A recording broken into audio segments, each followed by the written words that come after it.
So don't, well, most of you are not too quiet, so I'm not too worried, but don't hesitate to tell us what that is, okay? So I'm going to turn this over to Roly, who's our first speaker, and he can introduce himself unless you don't already know him. Thank you, Kate.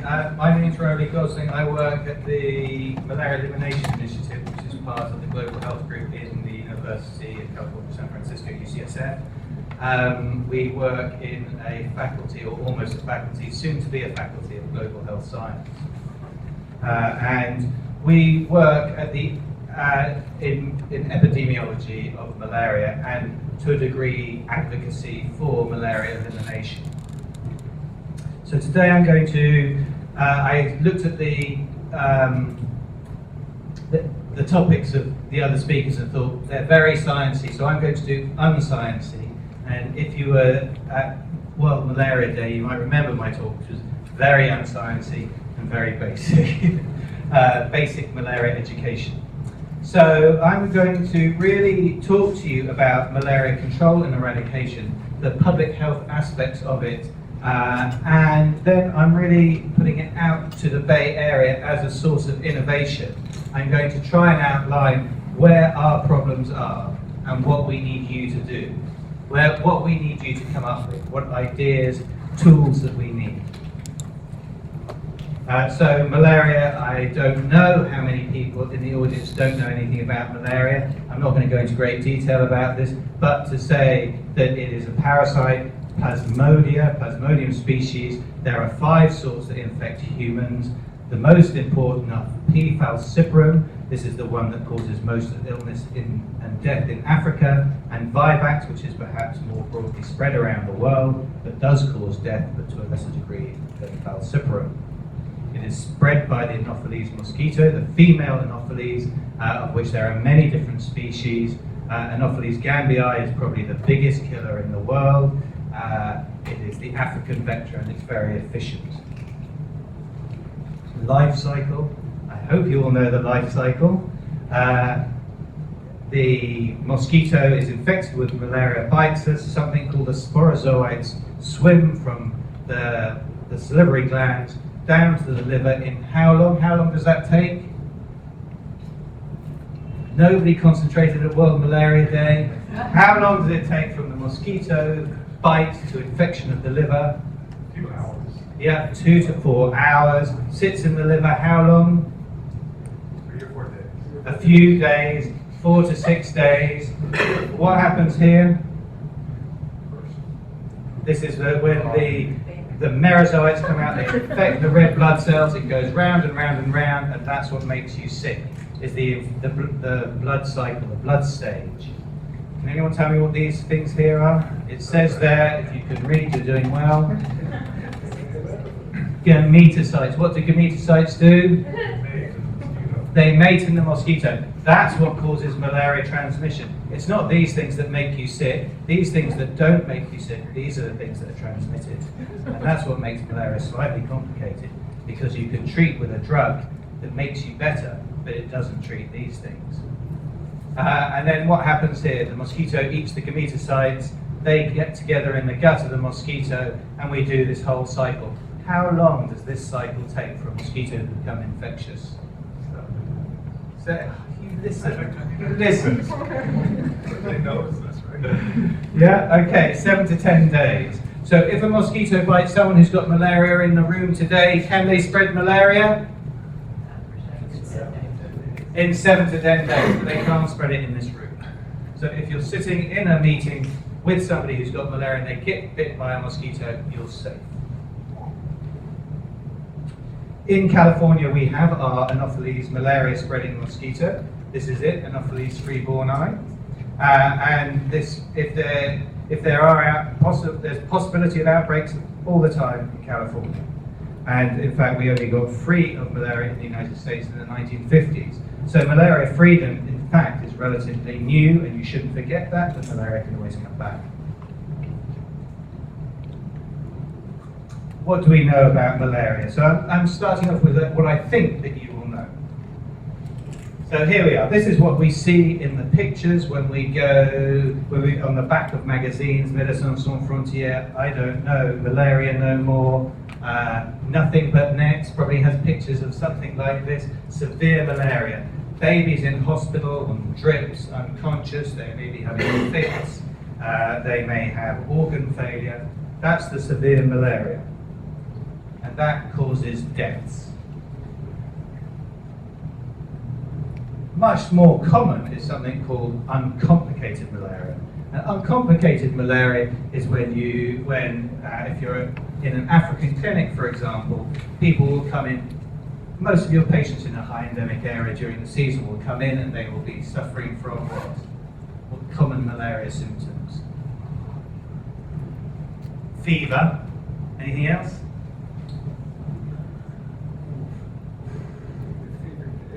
Aches and pains. They're achy, they've got headaches.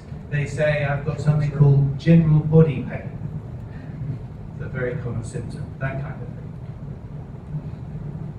Does that cause death? No, it's called uncomplicated, so that causes sickness. So that's where companies are interested. Private enterprises in malaria endemic areas are very interested in this because this is the biggest cause of sick days. So this is economic loss. And then there's asymptomatic infection.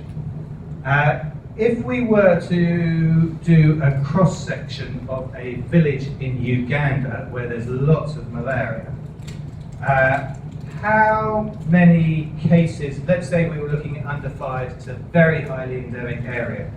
Can anyone tell me what percentage of children under 5 will be infected? So you go to them, they're not feeling ill, they're wandering around, they're fine. A very high endemic area. So that's the place with lots of malaria. Is it 10%, 20%, 50%, 60%, 80%, 90%? 80, 90%. 80 or 90% will be infected. What kind of percent of those will have uncomplicated malaria? So they will just have been complaining about fever or being unwell in the last 2 days. 100% no. Go down, go down, go down. Maybe about 10%, maybe 20%, 25%, but not the majority. The majority are walking around fine and they've got malaria. They have no symptoms. And then, if we took 100 patients who had uncomplicated malaria, how many would go on to develop severe malaria? What percentage?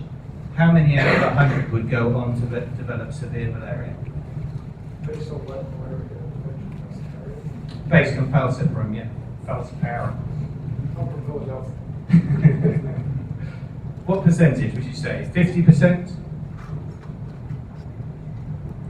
Less? More? Less. Less, yeah. 25%? 10%? 2%?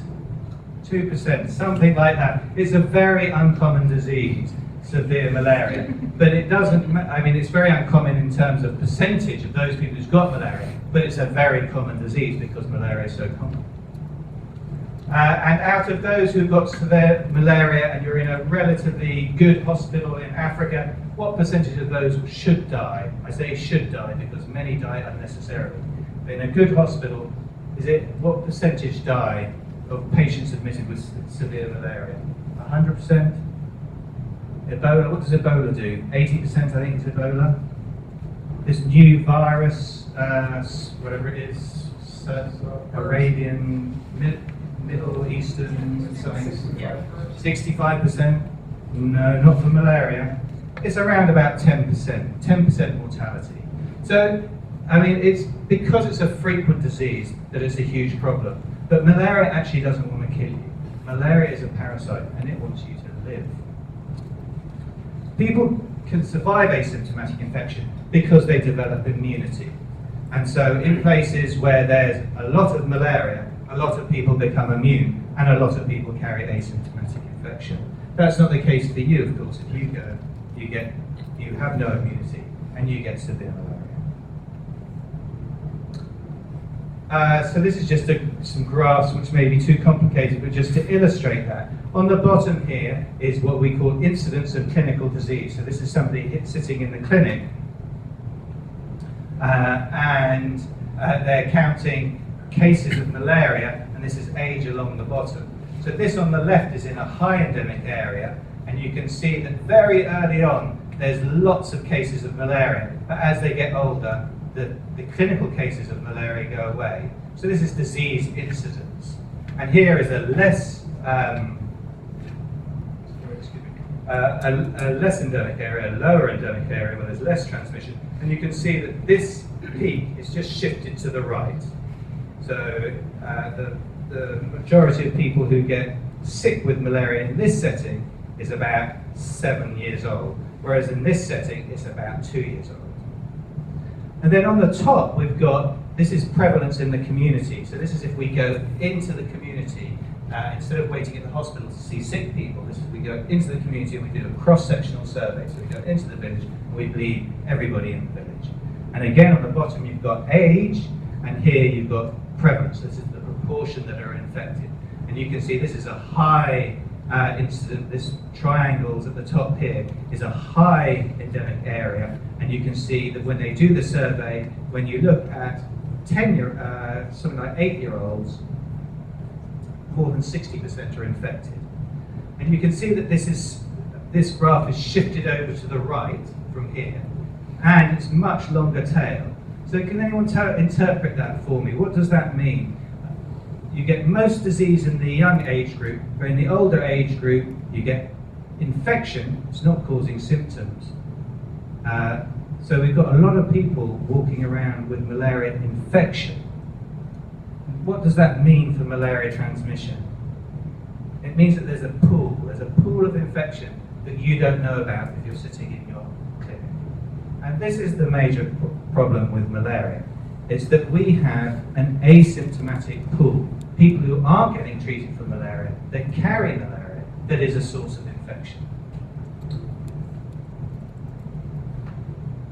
So this is just to work more on that idea. So we have the iceberg of infection, which is symptomatic and asymptomatic. So we've got a small proportion that are symptomatic, and we have a large proportion that are asymptomatic. We also have another issue, which is really only come about since the development of molecular testing, testing for the genes of malaria, which means that we can be very sensitive. We can now pick up very low density infections, whereas before we were doing it by microscopy or rapid diagnostic tests. And what we now know is that the majority of this asymptomatic infection is in fact subpatent, so we can't even detect it with normal diagnostics. So we're just getting a bigger and bigger problem here. So not only have we got asymptomatic infections that we're not addressing by sitting in a clinic, we've also got infections that we can't even detect using our normal tools. And the real issue is that we know that these two, asymptomatic infections and patent infections, high density infections, are very important in malaria transmission. And we're only just finding out now that subpatent infection is also important for malaria transmission. This is slightly complicated, but I'm going to just put this out and then I'm going to try and just tell you the important bits in here. So if we take this as the parasite pool, so that's all the infections, some of them will be symptomatic, and those people who are symptomatic will go to a clinic, they will get treated, or they will get sick and they'll die, so they'll leave the pool. And some people who are very experienced with malaria, so the older generations, people who have had maybe more than 100 infections, they may actually be able to clear infection. However, this parasite pool is a huge problem because that circulating parasites generates the gametocytes that then link to the mosquitoes and carry on the malaria cycle. So what do we want to do? We want to make this parasite smaller. So we can do it by reducing the force of infection. So that's like doing spraying, IRS, giving bed nets. That will reduce the force of infection. That reduces the numbers of mosquitoes. Or we can increase the treatment. So we can do things like mass drug administration. We could treat everybody. But that's quite difficult to do. So here's our problem. That's our problem. So what are we going to do? We know that most malaria infections are asymptomatic. Many, we're now finding out that more than 50% are below the level of detection by standard tests. And that these fellows are responsible for malaria transmission. So what do we do? Well, we want to stop the transmission, so we want to go after infections. We want to find infections. And this is where I'm doing my first shout out to you all. Please, can you help us find infections? Work out clever ways to find infections. Now we're lucky because malaria infections are highly clustered, so they're not everywhere. So you don't have to do anti-malarial measurements, prevention measures to everybody. So the idea of giving everybody a bed net, we want to do that because we want to make sure the most vulnerable people get bed nets, but not everybody needs a bed net. Only the people who are at risk need a bed net. And I'm going to talk more about that. So the clustering happens because you have to be susceptible to malaria, and there has to be mosquitoes in the area, and somebody has to be there with malaria. Otherwise, you can't get malaria. So they're clustered geographically, and we call these clusters when they're clustered geographically in hotspots, and I'm going to explain that in more detail. And they're clustered demographically in hot populations. These are groups of people who have similar behaviours that put them at risk for malaria. So that would be, for example, rubber tappers who tap rubber at night in the jungle where the malaria mosquitoes in Southeast Asia live. And always remember that infections are asymptomatic and low density. So this is a graphic of a hotspot. And what we're talking about a hotspot is we're talking in very small microepidemiological levels. So this represents a village, and this is a breeding site. This is a pond in the middle of the village. And you can see that these 3 orange houses in the dry season, nobody else has malaria because there's very few mosquitoes. And they just share mosquitoes here and share malaria here. It goes round and round and round. These people are very immune. They don't suffer too much malaria disease, although the young children will do because they'll be malaria naive because they're new children. Then the wet season comes, the rains come, and the mosquito population multiplies.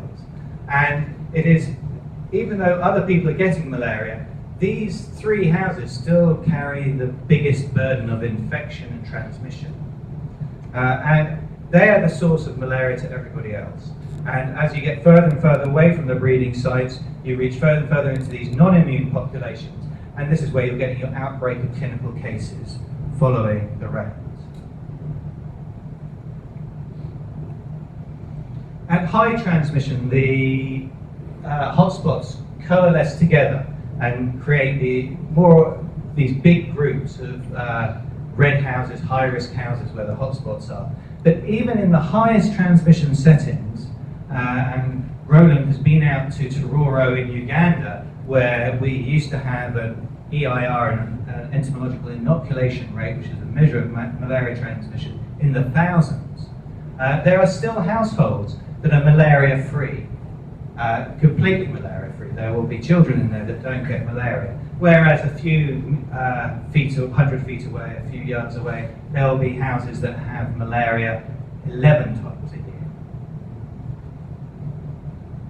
As transmission goes down, they become more discrete. So you've got the majority of houses are malaria-free, and some houses have malaria. And this is ideal for targeting because, in fact, although we hear stories that malaria is high endemic everywhere and it's a huge problem everywhere, in most places in Africa, in fact, it's more like this, that many people are malaria-free and some people have a lot of malaria. That's especially true during the dry season, which really gives us a target for malaria control. When transmission gets very, very low, the hotspots go away, and instead you get individuals in households that have malaria. And they don't have malaria because they live in a hotspot. They have malaria because they're in a high-risk group. And it's what they're doing when they're not in the house that puts them at risk of malaria. So here's the example of the rubber tapper. You can do it from camping in the forest. So my colleague Colin Ort is very interested in this group of people, the military around the world who work in the forests and they camp in the forest and they're exposed to malaria. Then when they go home to their families, they bring the parasites to the homestead. This is very common in South Korea, for example. Most of the malaria cases in South Korea. What number country for wealth are they in the world? South Korea, is it 8 or something? probably less than that. But there you go, one of the wealthiest countries in the world has malaria, and it has vivax malaria because the soldiers in the demilitarized zone in the north bring malaria down to the villages, and there can be local outbreaks. And then a huge source of malaria for these hotspots is migrant workers moving from one place to another. The real issue here is that if you are basing all your interventions on, let's say, bed nets or spraying the village, that doesn't really help you because the malaria is coming from here and here and here, and you're not targeting. So at low transmission, when we're getting to the end game, we have to think more broadly. We have to think, how are we going to get these people? So again, I'm asking you clever Bay Area people, help us. This is just some data from one of my PhD students. It's just to kind of highlight this idea of hotspots and to try and give you some evidence that they might actually really exist. So these little black dots are households in moderate transmission area of northern Tanzania. And the color of red indicates the average infection around that house, so the amount of infected people who live around that house. And here you can very clearly see there's a lot of red here. So this is a lot of malaria infection. That would be a hotspot. But then when we look at the density of infection, so the number of parasites that those people are carrying, so if I wanted to go into this area and test people and find this malaria infection, in fact, in that dense bit, they have the lowest density of malaria. So I wouldn't be able to go into that area with a microscope and find cases. In fact, I would find there weren't very many cases. But if I was to do a PCR test, a molecular test, which is quite complicated and needs a laboratory, I would find many more infections. Here's another bit of evidence to support what I've told you. This is the changing face of malaria in Sri Lanka. You can see in 1999, when they had a lot of malaria cases, about 3/4 of the cases were Plasmodium vivax, and the remaining were falciparum. As we decrease malaria transmission, falciparum is easier to get rid of because of the biology, and I can talk to people about that later if they're interested. So the proportion that a vivax goes up, but then you go into this thing about these being adult males, these forest workers, these hotspots. And here you can see that as time has gone on and malaria has decreased in Sri Lanka, it becomes almost entirely male adults are the problem. So no longer can we do posters of children dying in hospital that makes people give money. We're stuck with the fact that as we get better at malaria control, our funding is going to go down because it's no longer children that are being infected, but male adults who are the least fundable. So what? So there is an action plan to eradicate malaria from the planet. There is this aggressive control in highly endemic countries, and that's what we're doing. That's what most people are working towards, and most funding goes towards this, and rightly so. But then there's this thing that we work on, which is progressive elimination of malaria from the endemic margins. So what we're doing is we're working in low endemic areas to finish the job. But what we're doing is we're learning how to finish the job, so when these countries do a bit better, they know what to do. And then there's what you lot are doing, is this bit, research to bring new tools forward. And that's really what I want to take to you, is we need more tools that are useful for us, not useful for science publications. So the first path to malaria eradication is to do this work in the high endemic areas. So get control in high burden countries, do the scale up of ITNs, improve diagnosis, improve access to treatment, improve the treatments themselves, of which Zagaya, of course, played an important role, and others here. But then what? What do we do afterwards? We've done that, and this is the problem that we're facing in Africa now, in Zambia, for example, and Senegal, and Ethiopia, and Tanzania, and Kenya. We've done quite well at getting control, but now we're stuck. We're only learning what to do next.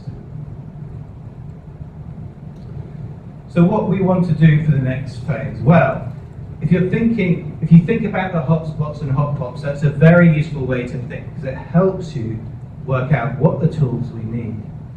So we need diagnostics. We need diagnostics that will pick up these low-density infections.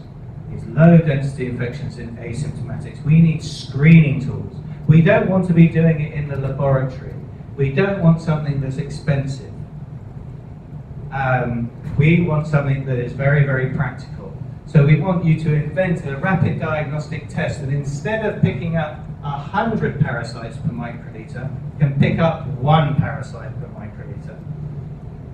Get to it, please.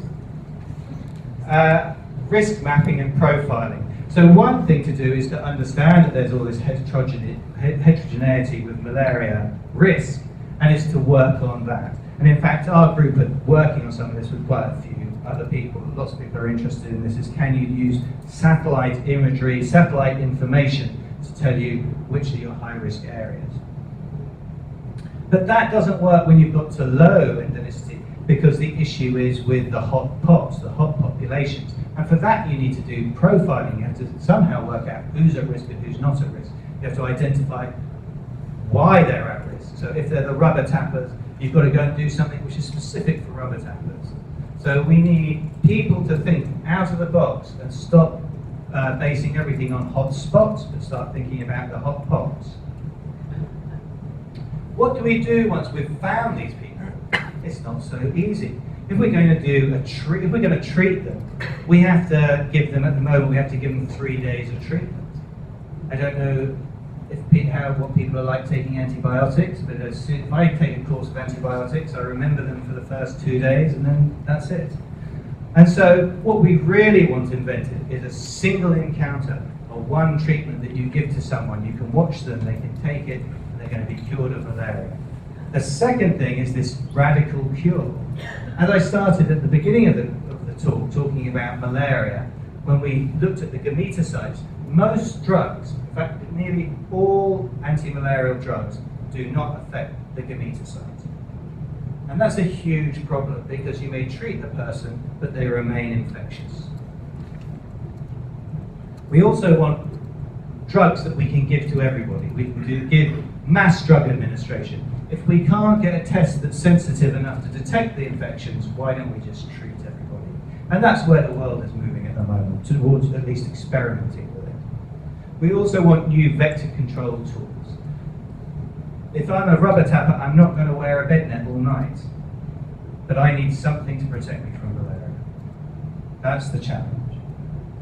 And then further down the line, or maybe you can come up with it now, we want to prevent malaria. We want to make it so people aren't even at risk of malaria. We don't need to screen them for malaria. We don't need to treat them for malaria because they don't have malaria.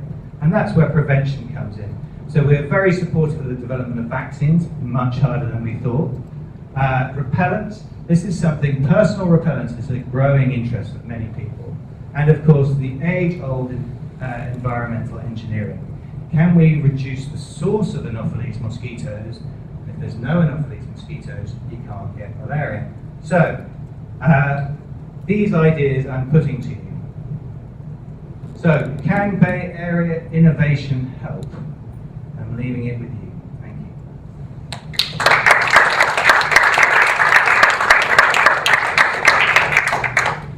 Questions?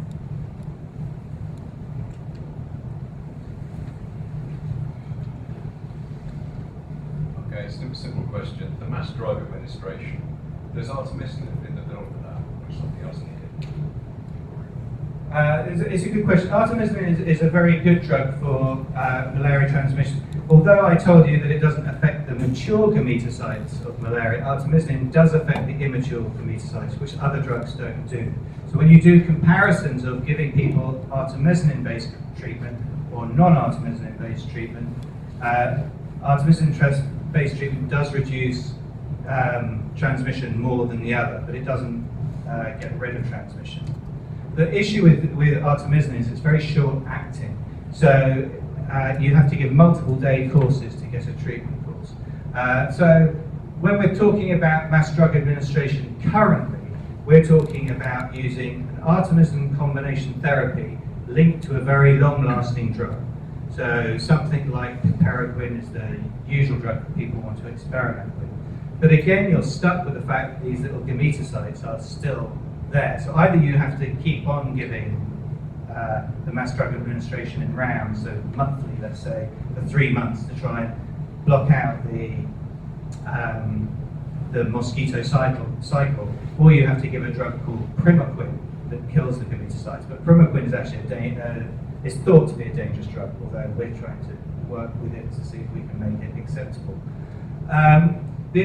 The issue really with mass drug administration is how can I get all of you in this room to take 3 days of drug, which altogether now, when you're not feeling sick.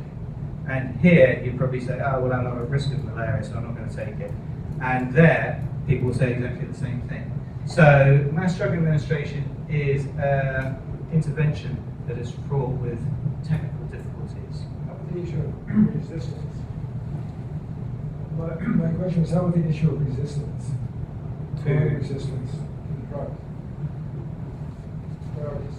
Well, I'm sure there's other people in this room that can talk better than me on resistance. But if you put a lot of drug out in the community, there's a drug pressure to select for resistant parasites. The question of whether you cause resistance by giving drug, there's obviously must be a link because there isn't resistance and then there is over time.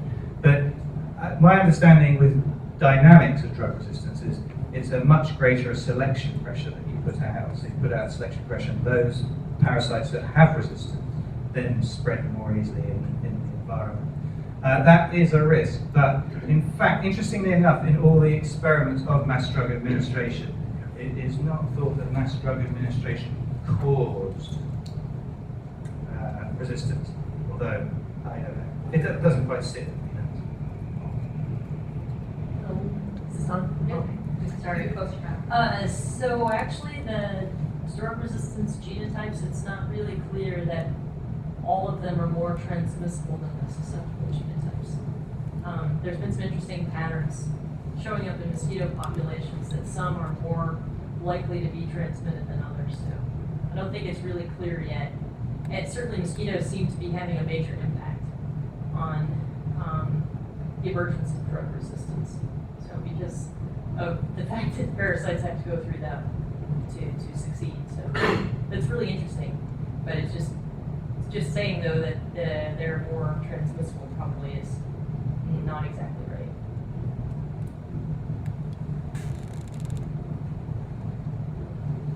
So, I'm curious about the evidence that this sort of newly discovered population of asymptomatics, now that they're using this ultra-sensitive PCR to diagnose and show that they're positive, what's the evidence that they do contribute to transmission? Great question. So if you imagine this is the gut of a mosquito, it can only eat so much blood. So if there's a very low density of infection, how does that mosquito get infected? And this is a great unanswered question. We know, and this is especially so in areas of high endemicity, that if people don't have malaria parasites in their blood by microscopy, they can still transmit malaria. And that certainly, there's been modeling on that data transferred to low endemic settings, and then it appears that in low endemic settings, a greater proportion of infections are transmitted by these subpatent infections. Subpatent infections, in general, are much less likely to transmit than patent infections. So when there's lots of parasites around in the community, the people who have patent infection, high density infection, are much more likely to be causing the majority of transmission. However, these low parasite densities do play a role. So it's probably more important in lower transmission areas than in higher transmission areas. There must be a cutoff where you're very unlikely to be infected by a low density infection. And that's really where the discussion lies now, is, well, what density is it? The other thing that we don't know is we don't know the biology of the gametocyte. To know, has the gametocyte got a method of concentrating in the areas where mosquitoes are likely to bite? So they might have certain receptors on them that make them likely to be in the dermis or something like that. So I think there's many unanswered questions.